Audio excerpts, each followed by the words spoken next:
काँग्रेसचे नेते खासदार राहुल गांधी यांनी आरक्षण संदर्भात केलेल्या वक्तव्याचा सोलापूरमध्ये निषेध केला जातोय। सोलापूरमध्ये राज्यभरात भाजपच्या वतीनं आंदोलन जे आहेत ती केली जात आहेत आणि ठिकठिकाणी सोलापूरमध्ये आपल्याला माजी सरकारमध्ये सुभाष देशमुख असतील, आमदार विजयकुमार देशमुख असतील यांच्या नेतृत्वामध्ये आंदोलन सुरू असल्याचं पाहायला मिळतंय। सुभाष देशमुख आपल्यासोबत बापू लाईव्हला होता आपण आणि काय सांगाल खासदार राहुल गांधी यांनी जे आरक्षण संदर्भात वक्तव्य केलंय, भाजप सगळीकडे निषेध व्यक्त करतात।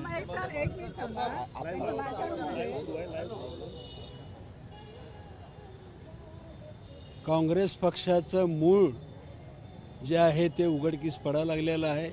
मनात जे आहे ते ओटात येत आहे। आता लोकसभेच्या निवडणुकीच्या वेळेस संविधान संपवणार, आरक्षण संपवणार अशा वावड्या उतरून समाजाची दिशाभूल केली, देशातल्या नागरिकाची दिशाभूल केली आणि आता विदेशात जाऊन सांगतात, संपूर्ण जगाला ते साक्षी ठेवून सांगतायत की आम्ही सत्तेवर आल्यानंतर आरक्षण संपून टाकू।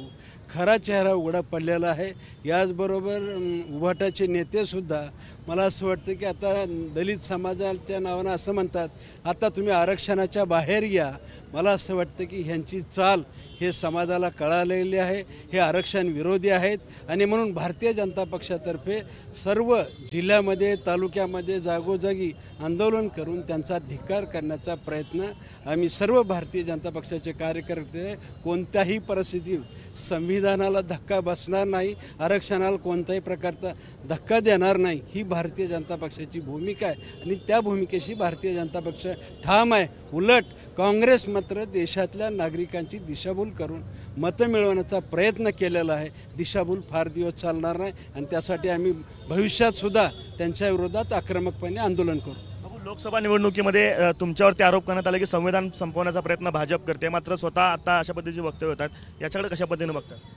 मला असं वाटतं की त्यांच्या पोटात जे आहे त्यांचं मूळ धोरण जे आहे समाजाला वेठीस धरायचं, समाजाची दिशाभूल करायची, निवडणुकीच्या काळामध्ये वाटेल तसला आश्वासन द्यायचं, नेरेटिव्ह पसरायचा, समाजामध्ये भाजपशी नेरेटिव्ह पसरून मला असं वाटतं मतदान घेतलेलं आहे। हे खोटं फार दिवस चालणार नाही आणि ते आरक्षण जरी संपवण्याचा प्रयत्न केला आम्ही अजिबात आरक्षण संपवू देणार नाही। आमदार विजयकुमार देशमुख देखील आपल्यासोबत आहेत। भाजप त्यांच्याकडनं आरोप केले जात आहेत की भाजप विपर्यास करते, वक्तव्याचा मोडकं तोडकं वक्तव्य सादर करते। भारतीय जनता पक्षाने सातत्यानं जनतेसमोर सांगत आहे की आम्ही डॉक्टर बाबासाहेब आंबेडकरांनी जे संविधान लिहिलेलं आहे त्याप्रमाणेच आम्ही आमचं सरकार चालू, आम्ही आमचे राज्य चालू।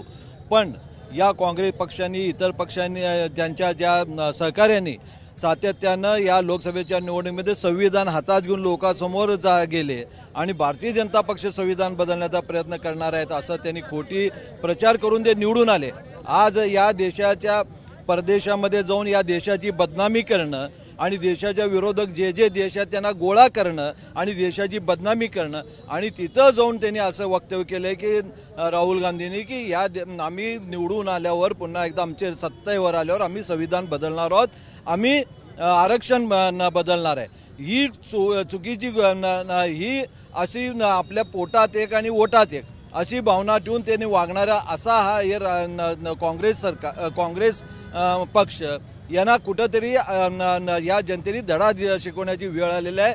भारतीय जनता पक्ष हा संविधानाबरोबरच आहे, डॉक्टर आंबेडकरांचा आदर करणारा पक्ष आहे आणि या संविधानाप्रमाणेच चालणारा पक्ष आहे। संविधानाप्रमाणे चालणारा पक्ष भाजप आहे असं म्हणत भाजपचे कार्यकर्ते जे आहेत ते रस्त्यावरती उतरलेले आहेत आणि सोलापुरात डॉक्टर बाबासाहेब आंबेडकरांच्या स्मारकासमोर भाजपचे कार्यकर्ते आपल्याला आंदोलन करताना पाहायला मिळतात। कॅमेरापासून युक्तांत आफताब शेख, एबीपी माझा, सोलापूर। एबीपी माझा, उघडा डोळे बघा नीट।